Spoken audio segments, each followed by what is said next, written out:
si Cijeduk Bedo macam lain dalam kita bina cewek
trong buổi trưa ngày hôm nay. Lời nói đầu tiên, cho phép Đường An xin được gửi đến thân thể quý vị lời kính chúc sức khỏe, lời cảm ơn chân thành và lời chào trân trọng nhất. Dạ vâng, kính thưa toàn thể quý vị, các bác chị trân trọng và kính mến, đó là gia đình là đời bắt đầu của hạnh phúc và là nơi tình yêu không bao giờ kết thúc. Có lẽ rằng ai chúng ta ở đây cùng muốn xây được ngôi nhà mơ ước của mình phải không quý vị? Và giờ đây gia chủ của tôi đã xây được ngôi nhà mơ ước của mình. Ngay giây phút này, anh em biết rằng chương trình sẽ có thể trèo quý vị phải lên lầu hơn nữa. Dạ vâng, quý vị, chúng ta cứ đeo nổ một tràng đây các đồng nhiệt để cùng nhau chào đón gia chủ của tôi trong buổi chuyện ngày hôm nay. Tiến vào trên khấu để ra mắt toàn thể quý vị xin trân trọng kính mời.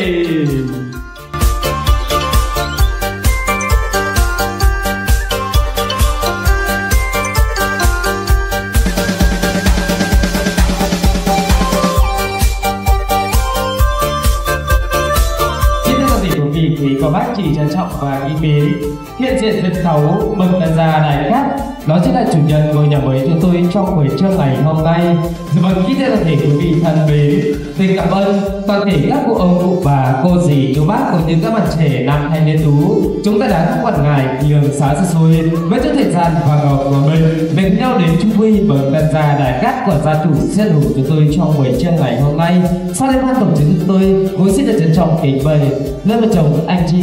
chúng ta đi đâu quý một cái đầu thật sau để cùng cảm ơn tới toàn thể quý vị Việt Nam. Dạ vâng, xin trọng kính mời anh chị ạ. Một tràng tay thật đồng nhiệt thế nào quý vị ơi.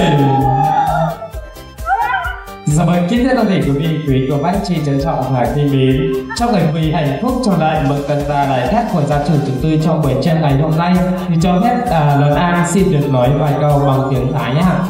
Xin chào cho mừng cái ngày qua về kỳ đồng hạt sườn cơ mấy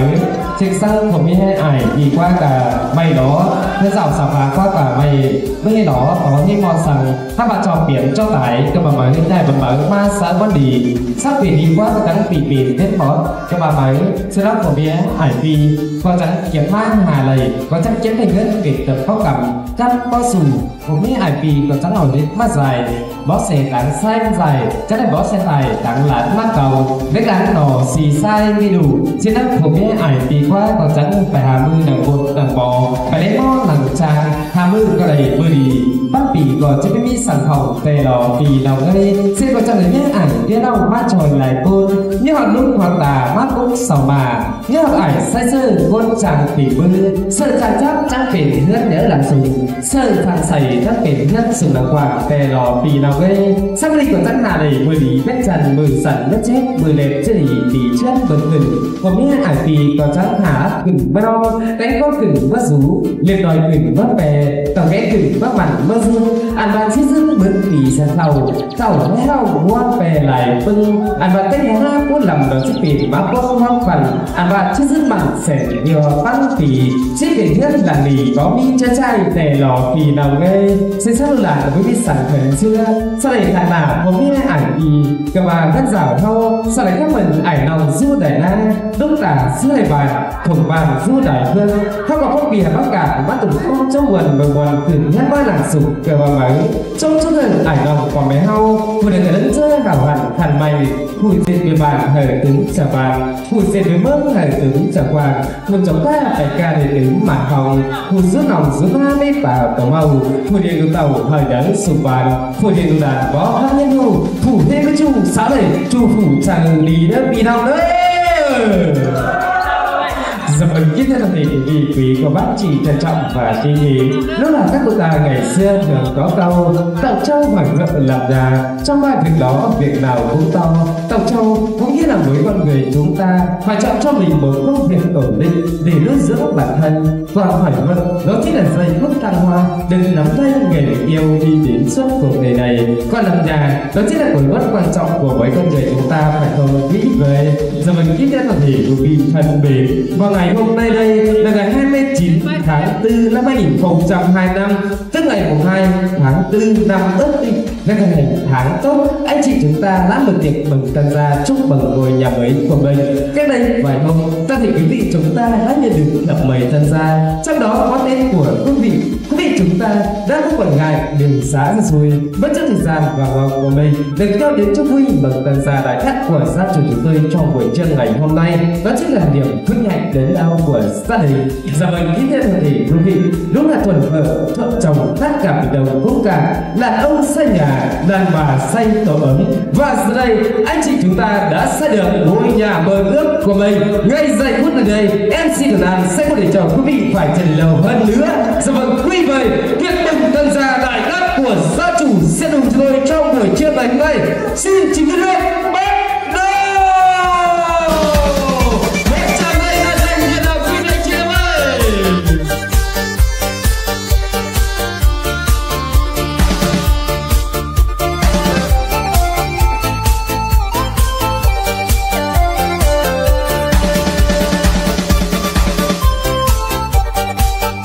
Dạ vâng, kính thưa quý vị, các bác chị trân trọng và kính mến, và tiếp bài những dòng pháo hoa chúng tôi nổi lên cũng chính thức ngày tân gia đại khách của anh chị chúng tôi được bắt đầu rồi ạ. Dạ vâng, kính thưa toàn thể quý vị thân mến, đến từ lòng cảm ơn tới tình cảm của toàn thể các cụ ông cụ bà cô dì chú bác cũng như các bạn trẻ nam thanh niên tú, chúng ta đã không quản ngại đường xã xa xôi bất chấp thời gian và vòng của mình đứng nhau đến chúc vui mừng tân gia đại khách của gia chủ chúng tôi trong buổi trưa ngày hôm nay. Sau đây xin được trân trọng kính mời đến chồng anh chị chúng ta cùng nhau đứng giới thiệu vui cùng nhau chúc tới toàn thể quý vị đi nào. Dạ vâng, xin chào kính mời. Dạ vâng, kính thưa toàn thể quý vị thân mến, chúc mừng quý vị hạnh phúc cho đại mừng tân gia đại khách của gia chủ chúng tôi trong buổi trưa ngày hôm nay. Ban tổ chức xin được trân trọng kính mời toàn thể quý vị chúng ta ở bên dưới, chúng ta đang ở trong mâm, chúng ta cùng nhau rót ra đầy lý rượu của mình nào quý vị anh chị em ơi. Dạ vâng ạ, xin được trân trọng kính mời toàn thể quý vị chúng ta hãy cùng nhau rót ra đầy lý rượu của mình. Anh em thích làm chương trình sẽ đến 1, 2, 3 xô, 2, 3 xô và 23 chúc mừng tân gia lại các nhé quý vị ơi. Dạ vâng, xin được trân trọng kính mời toàn thể quý vị chúng ta cùng nhau rót ra đầy ly rượu của mình và cùng nhau nâng cao ly rượu của mình nào quý vị anh chị em ơi. Dạ vâng ạ, xin được trân trọng kính mời toàn thể quý vị nhá, chúng ta cùng nhau rót ra đầy ly rượu của mình nào, dâng cao ly rượu của mình đi nào quý vị nhá. Dạ vâng, sẵn sàng chưa nào quý vị ơi? Chưa sẵn sàng lắm quý vị ạ. Lồng đều nhá, toàn thể quý vị anh chị em nhá, dâng cao ly rượu của mình lên nào quý vị anh chị em ơi. Dạ vâng ạ, quý vị ơi. 1, 2, 3,